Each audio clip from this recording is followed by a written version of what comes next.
오늘 우리에게 주시는 하나님의 말씀은 구약성경 이사야서 6장 1절에서 8절까지의 말씀입니다.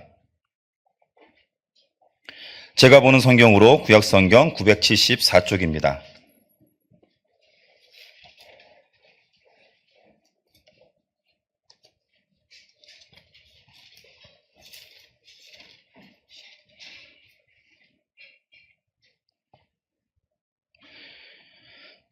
구약성경 이사야서 6장 1절에서 8절까지의 말씀을 봉독합니다.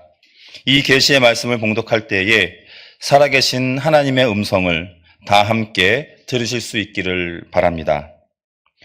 우시야 왕이 죽던 해에 내가 본즉 주께서 높이 들린 보좌에 앉으셨는데 그의 옷자락은 성전에 가득하였고 스랍들이 모시고 섰는데 각기 6날개가 있어 그 둘로는 자기의 얼굴을 가리었고 그 둘로는 자기의 발을 가리었고 그 둘로는 날며 서로 불러 이르되 거룩하다 거룩하다 거룩하다 만군의 여호와여 그의 영광이 온 땅에 충만하도다 하더라. 이같이 화답하는 자의 소리로 말미암아 문지방의 터가 요동하며 성전의 연기가 충만한지라. 그때에 내가 말하되 화로다 나여 망하게 되었도다. 나는 입술이 부정한 사람이요 나는 입술이 부정한 백성 중에 거주하면서 만군의 여호와이신 왕을 배었음이로다 하였더라. 그때 그 스랍 중에 하나가 부젓가락으로 제단에서 집은 바 핀 숯을 손에 가지고 내게로 날아와서 그것을 내 입술에 대며 이르되 보라 이것이 내 입에 닿았으니 내 약이 제하여 졌고 네 죄가 사하여 졌느니라 하더라. 내가 또 주의 목소리를 들으니 주께서 이르시되 내가 누구를 보내며 누가 우리를 위하여 갈꼬 하시니 그때에 내가 이르시되 내가 여기 있나이다 나를 보내소서 하였더니 아멘. 구약성경은 총 39권으로 구성되어 있습니다. 그리고 이들은 다시 모세오경, 역사서, 그리고 시가서, 예언서 등으로 이렇게 구분지어 볼 수 있습니다. 오늘 이사야는 이들 네 부분 중에 예언서에 속하는 그리고 예언서의 첫 번째 책입니다. 그래서 이사야서부터 구약성경 맨 마지막 책 말라기까지 모두가 이 예언서에 속합니다. 이들 예언서들은 몇 가지 특징들을 갖고 있습니다. 그중 거의 모든 책들의 첫 시작을 소명기사, 즉 하나님의 부름을 누가 언제 어디서 받았는지를 그렇게 밝히는데 할애하고 있습니다. 호세아 1장 1절 말씀입니다. 우시야와 요담과 아하스와 히스기야가 이어 유다 왕이 된 시대 곧 요아스의 아들 여로보암이 이스라엘 왕이 된 시대에 부에리의 아들 호세아에게 임한 여호와의 말씀이니라. 한 곳 더 제가 더 읽겠습니다. 예레미야 1장 1절부터 3절까지의 말씀입니다. 베냐민 땅 아나돗의 제사장들 중 힐기야의 아들 예레미야의 말이라. 아몬의 아들 유다 왕 요시야가 다스린 지 13년에 여호와의 말씀이 예레미야에게 임하였고 요시야의 아들 유다의 왕 여호야김 시대부터 요시야의 아들 유다의 왕 시드기야의 11년 말까지 곧 5월에 예루살렘이 사로잡혀 가기까지 임하니라. 이것은 이들 예언서와 예언자 혹은 선지자들이 단지 자기들의 말을 한다거나 혹은 자기가 원해서 이러한 사역들을 하는 것이 아님을 전제하는 것입니다. 즉, 이 책을 읽는 독자들 혹은 그 당시 사람들에게 이 말을 들을 때 먼저 이 말이 누구에게서 온 것인지, 그리고 이 말을 하는 사람이 왜 이런 말을 하는지, 도대체 무슨 자격으로 그러는지를 지금 명확히 밝히는 것이죠. 바로 하나님께서 주신 말씀이고 하나님께 보냄받은 사람이니 일반적인 어떤 사람의 말로 받지 말고 평범한 사람으로 또 무시하지 말고 하나님의 권위를 인정하고 그러므로 그 말씀에 집중하라는 그러한 뜻입니다. 오늘 본문 역시 이사야 선지자의 소명기사로 알려진 말씀입니다. 본문을 잠시 보시죠. 1절에 보면은 우시야 왕이 죽던 해에 내가 본즉, 그리고 맨 마지막에 보면은 누가 갈까 하니까 나를 보내소서, 아주 유명한 말씀인데요. 네, 여느 예언서들의 그 소명기사와 비슷한 형태입니다. 그리고 조금 전에 말씀드렸듯이 본문 8절에서 이사야 선지자의 그 나를 보내소서라는 아주 유명한 말씀이 나옵니다. 찬양의 가사로도 이렇게 사용되었죠. 부르심에 순종하는 참으로 멋진 소명기사가 아닐 수 없습니다. 자, 그런데 제가 서두에 말씀드린 소명기사, 예언서들의 소명기사와는 오늘 본문 말씀을 비교해 보면 조금 이상함이 느껴집니다. 무엇보다 먼저 오늘 본문의 위치입니다. 오늘 본문은 이사야 6장입니다. 그런데 일반적인 예언서의 소명기사가 기록되어 있는 부분은 보통 1장 1절에라고 말씀드렸고요. 또 오늘 우리가 보는 이사야서 1장 1절에도 이러한 일반적인 소명기사가 기록되어 있습니다. 제가 읽겠습니다. 유다왕 우시야와 요담과 아하스와 히스기야 시대에 아모스의 아들 이사야가 유다와 예루살렘에 관하여 본 계시라. 참고로 예언서에 보면 아모스서라고 있거든요. 그 아모스와 이 아모스는 분명히 다른 사람입니다. 동명이인이니까요. 참고하시면 되고요. 방금 1장 1절이 처음 살펴보았던 호세아서나 예레미야서의 그것과 또 그 위치가나 또 내용면이 훨씬 비슷합니다. 어떤 왕 때 또 누구의 아들 어떤 사람이 하나님의 계시다, 하나님의 말씀이다라고 하는. 자, 그렇다면 오늘 본문 6장은 이사야 선지자의 소명 기사로 볼 수 없다는 말이 되죠. 제가 방금 읽은 1장 1절 말씀이 또 그 첫 번째 이유고요. 또 두 번째로 역대하 26장 22절 말씀입니다. 우시야의 남은 시종 행적은 아모스의 아들 선지자 이사야가 기록하였더라. 즉 이사야 선지자는 이사야 1장 1절 말씀과 방금 읽은 역대하 26장의 말씀에 비춰서 예언자임과 동시에 예루살렘에서 왕실의 최측근으로 활동했던 것으로 여겨집니다. 그 시작은 우시야 왕의 생전의 말이죠. 그리고 전승에 따르면 그는 왕족이었습니다. 우시야 왕과 사촌지간이었다고 합니다. 그리고 6장을 소명기사로 볼 수 없는 마지막 세 번째 이유로 1장부터 5장까지의 예언과 그리고 오늘 본문 이후에 나오는 이 백성들, 이들과의 연관성 때문입니다. 본문 뒤에 나온 6장 9절과 10절 말씀입니다. 여호와께서 이르시되 가서 이 백성에게 이르기를 너희가 듣기는 들어도 깨닫지 못할 것이요 보기는 보아도 알지 못하리라 하여 이 백성의 마음을 둔하게 하며 그들의 귀가 막히고 그들의 눈이 감기게 하라. 염려하건대 그들이 눈으로 보고 귀로 듣고 마음으로 깨닫고 다시 돌아와 고침을 받을까 하노라. 자, 여기서 이 백성은 이제 새롭게 이사야 선지자가 선지자로 부름받아 하나님의 말씀을 전해야 하는 그 청중이 아닙니다.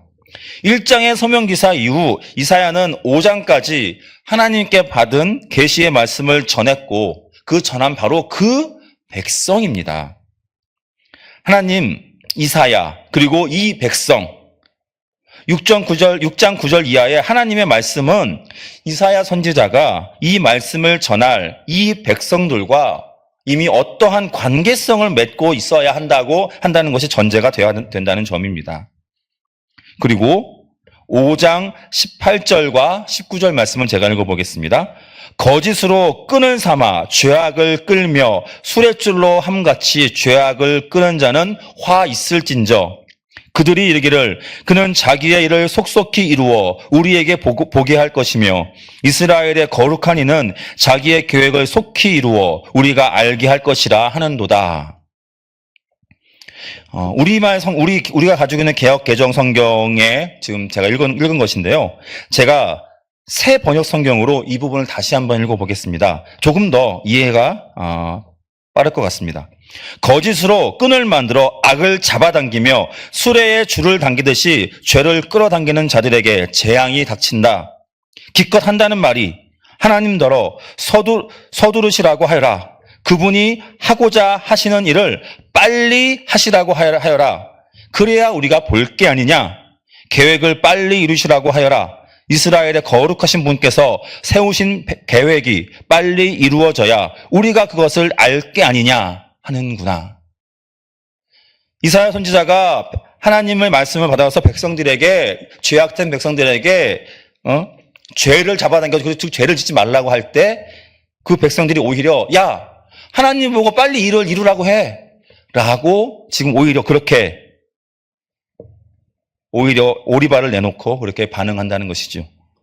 이처럼 6장 9절의 말씀이 있기 전 이사야 선지자와 백성들, 아니 하나님과 백성들 간에는 이미 어떠한 갈등이 존재했습니다. 즉 정리하자면 6장은 이사야 선지자의 소명기사로 보기 어렵습니다. 이미 1장에 다른 예언서들의 그것과 같은 소명기사로 이사야서는 시작하고 있다 말씀드렸고요. 또 역대하 26장의 말씀으로 보아 이사야 선지자는 6장 1절 우시야 왕이 죽던 해가 아니라 이미 우시야 왕의 통치 시절부터 왕가에서 왕실의 서기관과 또 동시에 선지자의 사명을 감당하고 있었습니다. 그리고 6장 전까지의 예언들과 6장 9절과 10절에 나오는 하나님의 말씀을 통해 우리는 6장이 이사야 선지자의 소명기사가 아닐 수 있음을 확인할 수 있습니다. 그러나 오늘 읽은 본문은 내용상은 분명 하나님의 부르심에 이사야 선지자가 응답하는 소명기사처럼 보입니다. 왜 다른 소명기사들과는 달리 이사야서에서만 1장과 6장 이 두 번에 걸쳐 이 소명기사가 나오는 걸까요? 혹시 이사야 선지자가 어떤 과거를 회상하면서 내가 예전에 그랬어 라고 소명받을 당시를 설명하고 있는 것일까요? 아니면 본래 6장은 1장 뒤에 붙어 있어야 되는 건데 누군가 실수로 6장에 끼워 넣은 것일까요? 후대 사람이요. 방금 저의 이 질문들은 단순히 저의 질문이 저의 생각이 아니라 이렇게 해석하는 연구가들이 실제로 존재합니다. 그러나 그렇게 보기에는 제가 먼저 설명드렸던 몇 가지 이유들로 이러한 것들이 좀 설득력이 떨어지죠. 이사야 선지자는 1장 1절의 소명기사에서 밝히듯 그때의 소명을 받고 하나님의 부르심을 받고 하나님의 말씀을 대언하는 예언자의 사역을 시작했습니다. 때문에 오늘 본문은 그의 소명기사가 아니라 예언자로서 한 단계 업그레이드 되는 혹은 새롭게 예언자로서의 사명을 깨닫게 되는 재소명기사로 볼 수 있습니다. 성경 말씀 오늘 본문을 보시겠습니까? 1절 상반절을 제가 읽어보겠습니다. 우시야 왕이 죽던 해에 내가 본즉. 즉 직역하면 우시야 왕이 죽던 해에 내가 보았습니다. 그 이후에 있었던 하나님의 천상에서 그 선사들의 모습을요. 방금 읽은 1절 말씀대로라면 우시야 왕이 죽고 나서야 비로소 하나님이 보였다라는 말입니다. 우시야 왕은 남유다의 여러 왕들 중에 좀 특별한 왕이었습니다. 그는 남유다를 부강하게 만들었습니다. 52년간이나 통치를 했던 강력한 왕권을 가진 그러한 왕이었습니다. 즉 내가 인간적으로 의지할 만한 그 의지처가 살아있는 한 신적 영광이 안 보인다라는 뜻입니다. 인간적 영광에 눈이 멀면 신적 영광이 안 보인다라는 뜻이죠. 어쩌면 우시야 왕 재위 기간 동안 이사야 선지자는 자신 스스로를 나단 선지자로 여겼을지도 모릅니다. 이스라엘의 초대 왕이자 왕들의 어떤 이상적인 왕의 대명사인 다윗, 그리고 그 곁에서 그의 영적 멘토이자 또 하나님의 말씀을 전했던 나단 선지자, 강력한 왕권과 남유다의 부국강병을 이룬 우시야 왕과 그 곁에 이사야 선지자. 비록 하나님의 부르심을 받아 예언을 시작하였으나 젊은 예언자에게 노회한 그리고 위대한 절대 왕권의 소유자 우시야는 어쩌면 하나님보다 그에게 더 큰 영향력을 끼쳤을지도 모릅니다. 그런 우시야 왕이 죽자 비로소 이사야의 눈에 하나님이 보입니다. 그제서야 비로소 이사야 선지자는 남유다 왕실의 그 비판적인 예언자, 다시 말해서 왕실과 정면 대립각을 세우는 예언자, 하나님의 왕권으로 다윗 계열의 왕들을 질책할 수 있을 만큼 담대한 예언자로 다시금 재소명 받았던 것입니다. 이후 이사야서의 예언들과 기사들은 분명 방금 말씀드린 대로 왕 앞에서 담대하게 하나님의 말씀을 대언하는 이사야 선지자의 모습을 엿볼 수 있습니다. 7장을 보면요, 6장 재소명 이후 기록된 그의 첫 사역인데요, 바로 아하스 왕과 대립하는 그러한 장면입니다. 그리고 그는 유대 전승에 따르면 그의 조카뻘 되는 므낫세 왕에 의해 사형을 당합니다. 신약성경 히브리서 11장에 믿음장이라고 해서 여러 믿음의 선진들을 쭉 얘기하는데, 거기에 보면 톱으로 킴을 당했다고 하는데 바로 톱으로 허리를 잘려 죽임을 당했다라고 전승되고 있습니다. 우시야 왕이 죽던 해에 여기 모인 우리들도 혹시 우시야 왕과 같은 존재가 하나님의 보좌를 차지하고 있지는 않은지요?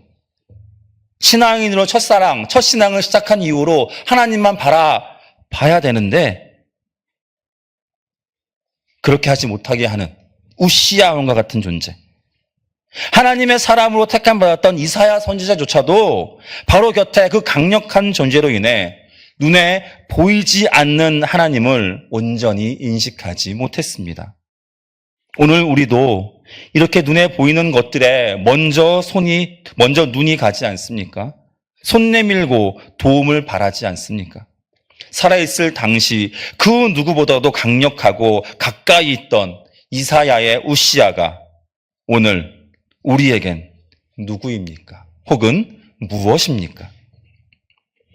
그래서 오늘 본문 우시야 왕이 죽던 해에 내가 비로소 하나님을 보았다라는 이사야 선지자의 고백이 바로 오늘 우리가 이 자리에서 행해야 하는, 그리고 결심해야 하는 것입니다.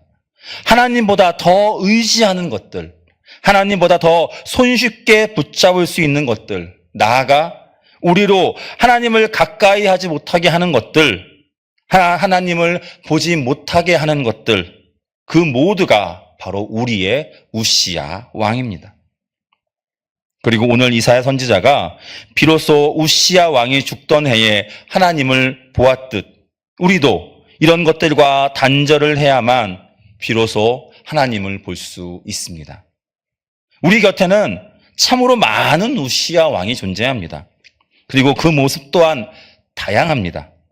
사회적 성공과 명성이라는 우시야, 부모, 자식, 형제 등 가족이라는 우시야, 친구나 직장 동료 혹은 하다못해 같은 교회 성도라는 우시야, 그 밖에 하나님으로 보지 못하게 하는 수많은 우시야들이 있습니다. 그리고 분명한 사실 한 가지가 있습니다. 하나님은 우시야 왕이 죽던 해에야 비로소 이사야 선지자를 찾아오신 것이 아니라는 점입니다. 하나님은 늘 그의 곁에 계셨습니다. 오늘 우리도 마찬가지입니다. 하나님이 왜 내게 응답하지 않으시는지, 왜 나의 삶은 하나님을 경험할 수 없는지, 하나님을 어떻게 만날 수 있는지, 이런저런 질문들보다 먼저 여러분의 우시야를 여러분의 보좌에서 내려오게 하십시오. 그것이 먼저입니다. 그럴 때 늘 우리 곁에 계시는 주님을 비로소 볼 수 있습니다. 물론 그것은 결단을 요구합니다. 그리고 삶의 질이 분명 바뀔 것입니다. 사랑하는 이들과 멀어질 수도 있습니다. 분명 쉽지 않은, 그래서 피곤하고 어쩌면 주류의 문화가 아니라 비주류로 낙인 찍힐 수도 있습니다. 그러나 잘 생각해 보십시오. 그 길은 우리가 알고 있는 한 사람이 이미 걸었고, 그리고 자신의 뒤를 따라 걸으라고 우리가 초청받은 바로 그 길입니다. 장차 형제가 형제를, 아버지가 자식을 죽는 데에 내주며 자식들이 부모를 대적하여 죽게 하리라. 또 너희가 내 이름으로 말미암아 모든 사람에게 미움을 받을 것이나 끝까지 견디는 자는 구원을 얻으리라. 사람의 원수가 자기 집안 식구라. 아버지나 어머니를 나보다 더 사랑하는 자는 내게 합당하지 아니하고 아들이나 딸을 나보다 더 사랑하는 자도 내게 합당하지 아니하며 또 자기 십자가를 지고 나를 따르지 않는 자도 내게 합당하지 아니하니라. 그분은 바로 우리 예수님입니다. 그분의 십자가의 길입니다. 내 안에 우시야 왕이 사라져야 우리는 비로소 한 분 하나님만 의지할 수 있습니다. 기도하겠습니다. 하나님, 우리는 수많은 우리의 우시야로 인해 하나님을 보지 못하고 있음을 고백합니다. 우리로 더 이상 이런저런 우시야들로 휘둘리지 않게 하시고 하나님만을 보게 하옵소서. 지금도 여전히 신실하신 하나님은 우리를 보고 계십니다. 그 신실하심을 의지하여 다시 한번 주께로 향하는 우리 모두가 되게 하옵소서. 예수 그리스도의 이름으로 기도드립니다. 아멘.